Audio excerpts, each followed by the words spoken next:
Hey guys, it's Marielle. Welcome back to my channel, Friday Night Lights Review, where we do reaction and reviews to TV shows, movies, and other digital content. So you already know what I'm going to say before we get this started. Go ahead and like, comment, and subscribe to my channel. Become a part of the Friday Night Lights Review family. To all of my subscribers, welcome back. Thanks for joining me. And to my new subbies, won't you go ahead and click that subscribe button since you are already here, right? So before I move any further, I would like to say thank you so much, guys. You helped me get to my first goal, which is to get 100 subscribers. We have met that goal, and I appreciate you guys for sharing this content, for sharing the videos, for following me on my other social media accounts. You guys don't know how much that means to me. Our next goal is to get to 250 subscribers. I know that we can do it. All you have to do is just keep sharing and keep coming back and watching all the content that I put out. I just thank you so much from the bottom of my heart for coming with me on this journey of growing my channel. So if you do want to follow me on my other social media accounts, those links will be in the description bar below. Also, I just finished doing the review and reaction to the series season finale of The Falcon and the Winter Soldier, which you can watch on Disney Plus. It was a great ending to such a great miniseries. That video will also be in the description bar below. Go ahead and click on that, watch it, like it. Tell me what you guys think in the comments, how great it was to see everything that happened in that episode. Today, we're going to be doing the reaction and review to HBO Max, Mortal Kombat, the reboot from the original that came out in 1995. So, without further ado, don't forget to share this video. Sharing is caring. Let's just keep it moving and let's get to this 250 subscribers. I know that we can do it, guys. So, we're going to be talking about the reboot of Mortal Kombat, like I said, the original that came out in 1995. Is it better? Is it the same? Was it a waste of a reboot? That's what we're going to be talking about.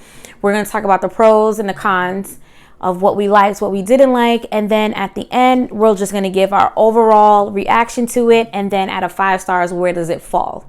So let's just automatically jump right into it, shall we?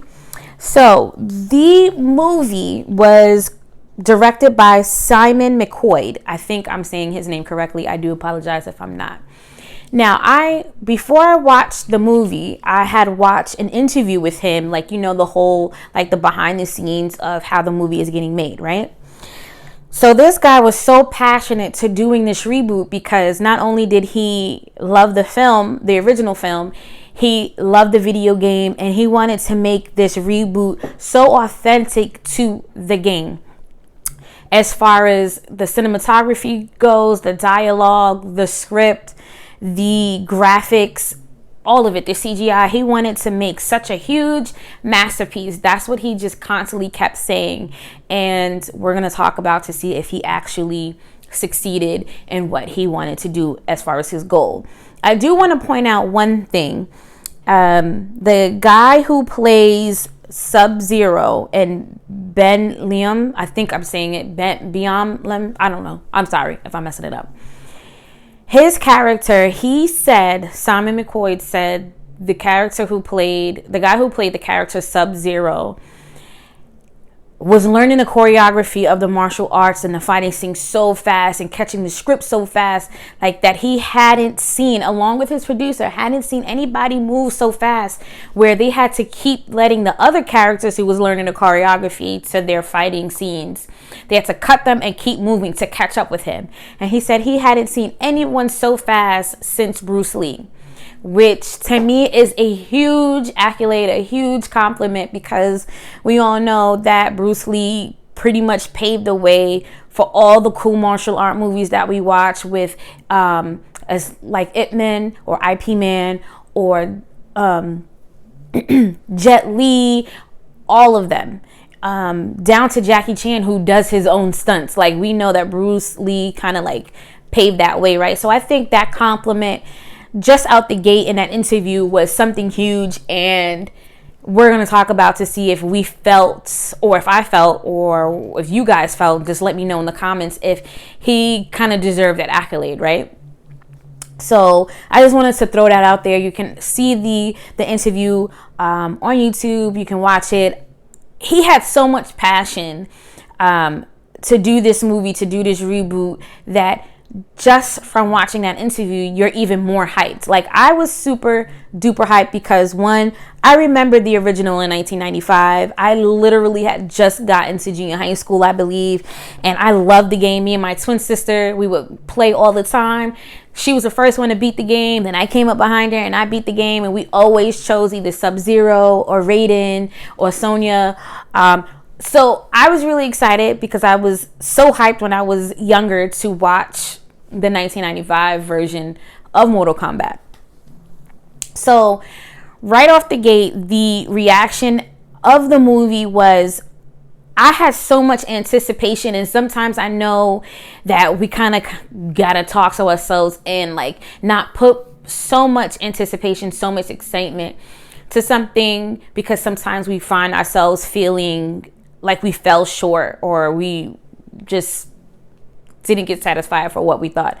Now, overall, the movie compared to the 1995 version, this reboot, I will say, as far as the acting goes, it was 1,000 times better.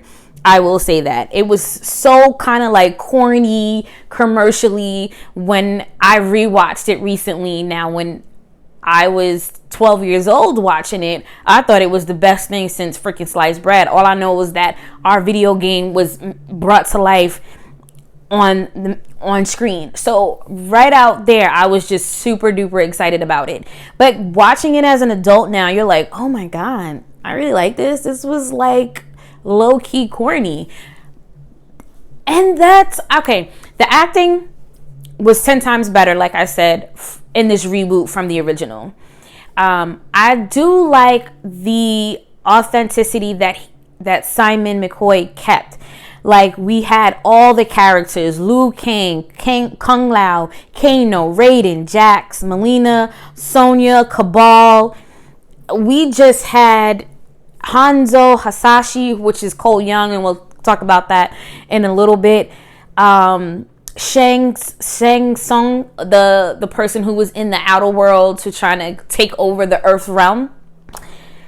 So that right out the gate, I loved. I love that he had the same type of music that we heard in the video games. All the original people who played it on Sega, you know what I'm talking about. They had the music, and that made me excited. They did the whole "get over here" when Scorpion hit Sub-Zero. That had me so hyped. I was so excited for that. Even when Kung Lao said flawless victory, like, right? Like, I know I was hyped. From a Sega Genesis person playing it and remembering the game, I thought he did great. I really did. He had all the characters except Johnny Cage wasn't in it. I really don't know why. I guess they wanted to start all the way from the beginning, which I understand. So Johnny Cage doesn't come until later, and I get that. But as far as the characters go, the fighting in the reboot versus the original, the 95 original, was way better. I like that Raiden, and I'm sorry, that Raiden looked like Raiden from the movie, from the game, right? And Kano from the original and Kano from the reboot, they were both Australian. I really did love that. We had Sonya, she was blonde. She had the complete outfit on. Like, in the original, they kind of had her looking like warrior princess in some scenes. They didn't do that in this one. I loved it. In the original, Sonya was already one of the fighters that was asked to compete in this competition to save Earth's realm, which, as we know, is Mortal Kombat. In the reboot, they kind of don't tell you that, right? So in the beginning, they show us the paragraph that they always show in the beginning of the game. We got to protect Earthrealm. Shang Tsung wants to enslave Earth's people, right? I got that. It was great. But I will tell you, like in the original, Kano was the protagonist. He got on your nerves. He got on your skin. But you wanted to root for Kano because we knew that he was a good character in the game. Now, in this new one, it kind of fizzled out, right? Or if it didn't get fizzled out for me, or it was just annoying over time. I will say I do love in this reboot how everybody had to find their inner self, their inner Akana. We see that Cole finds his when I can never say the guy's name, with the 4 arms, when he goes after his wife and goes after his child. And once he got beat down and he saw that his wife was about to get killed by being smashed with the car door, his eyes lit up, and then the bracelet that his daughter made turned into this really dope shield uniform, and then with the blades and everything like that. I was excited for that. I was excited when we all know that Kano, the protagonist in the movie, you got to talk to him grimy, and he found his inner Akana was anger and arrogance and all this other stuff, and he got the laser beam. And Jack's inner Akana was just to be that of service, to be that major, to be that soldier, to want to help his fallen comrade when he went to these really weird ass arms, to this really kind of cyborg kind of arms. I thought all of that in the movie was great. If it would have kept up with stuff like that, I think the movie would have done better. Like the plot, you didn't know what the plot was until you got into 40 minutes into the movie, where we know that Cole Young, whose also character is Hanzo Hasashi, where we find out that he's the direct bloodline to I can't say his name, so don't come for me, okay? We know that he's a direct bloodline, the character who plays Scorpion that we find out. So when Raiden came and got the daughter and he went up in the sky with the thunder, we all know that Scorpion the story tells you that he's just somewhere in this hell realm building up fire, waiting for his chance to get revenge on Sub-Zero, right? But we don't find that out until 40 minutes in the movie. At least in the one in 95, we knew exactly what was happening from jump. From that opening scene, we knew that the guy was looking for heroes to fight in a Mortal Kombat to make sure that the Earth stayed safe. In this reboot, we see Cole Young getting his ass whooped in MMA, and everybody knows that he used to be this great fighter. We only know that because he said it. There was no backstory, none of that. In the 1995 film, we knew exactly what was going on. We knew exactly where everything was going to go next. In this one, for Simon McCoy to say that he wanted to be so authentic with it, he kind of fell short. Like, that kind of brings me to the cons, right? Like Sonya, we know what her signature move is right out the gate. She didn't do it at all in this movie. When she killed Kano and she got the dragon tattoo transferred to her after she killed him, she got it looks like 10 rings on each, 5 rings on each arm, and she blew that freaking huge hole in Melina. That's the lady with the big mouth, and it just stretches open. Her character's name was Melina. That was dope, but she didn't do her signature move. The only 2 characters that did their signature move was Liu Kang and Scorpion and Sub-Zero. 3 characters that did their famous moves, right? When Liu Kang did with the feet, if you played the game, that was his best move. And we know Raiden with the thunder and the lightning and everything like that. Like, those things he got. I'm not even going to front and say that he didn't do that excellently. The graphics was excellent. The gore. I'm a gore kind of a girl. When Jax made Cabal's head explode, that was awesome. When Scorpion killed everybody and all the blood was showing, and she Sonya blew the hole in Melina, and Kung Lao sliced Shang Tsung's bat warrior in half. That shit was dope.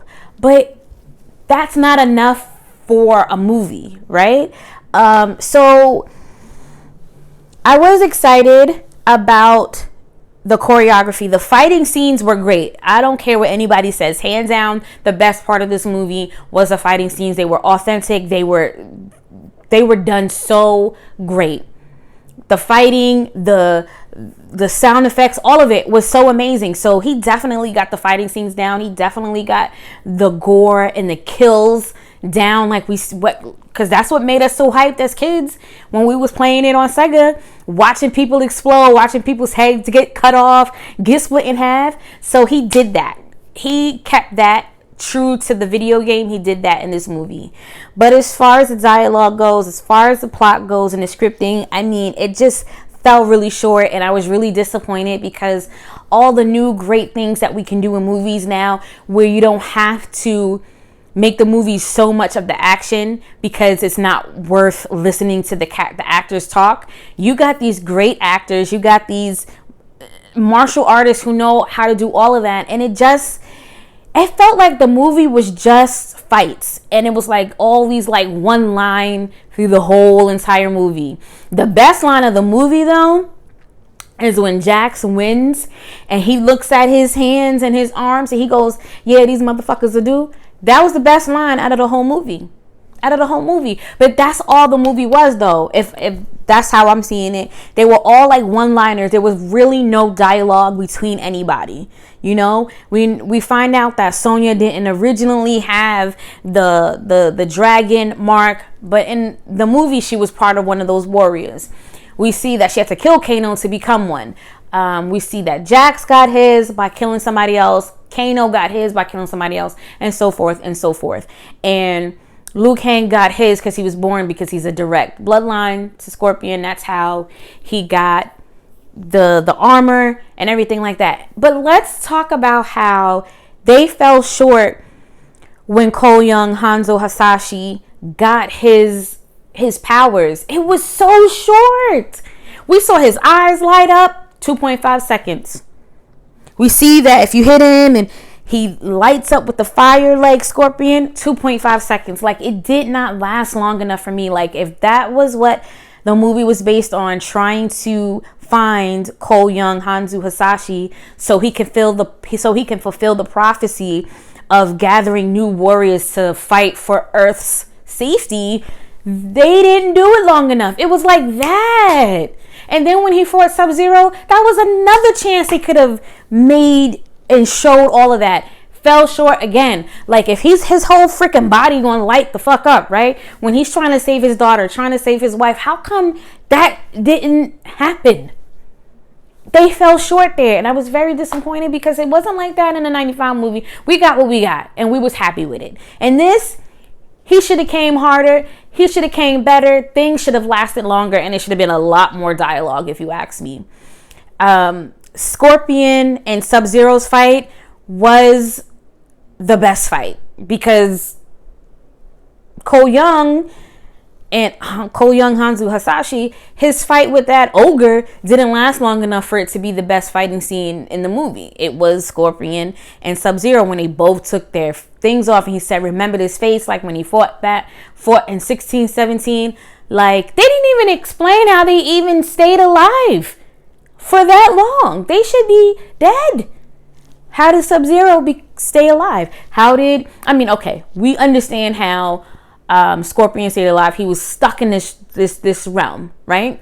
But they didn't really explain it with Sub-Zero, and I felt like they fell short on that. But out of 5 stars, I gotta give this reboot of Mortal Kombat 3.5. It just didn't have enough stuff. It just didn't last long enough for each character. I think they could have played into Cole Young, into Scorpion, into Jack. Like, everybody's characters should have had a lot more. It was there and then it was gone, just like that. So yeah, it wasn't my Can I say it was better than the 1995 version? The graphics, the fighting, yeah. But other than that, I mean, it's still the same thing. There was nothing better from the past to the future. That's just how I feel. You guys tell me what you think. Am I just being too over and a little cool about it? Was I expecting too much? You guys tell me what you think in the comments. Be nice. Don't come for me. Let's talk about it. Leave those comments and let's just talk about it. So guys, this is the end of the video. Don't forget to like, comment, and subscribe. Hit that notification bell so you know exactly when I'll put out more content. And let's get to this 250 subscribers. I love you guys. Be safe, be courageous, and I'll see you next week. Bye.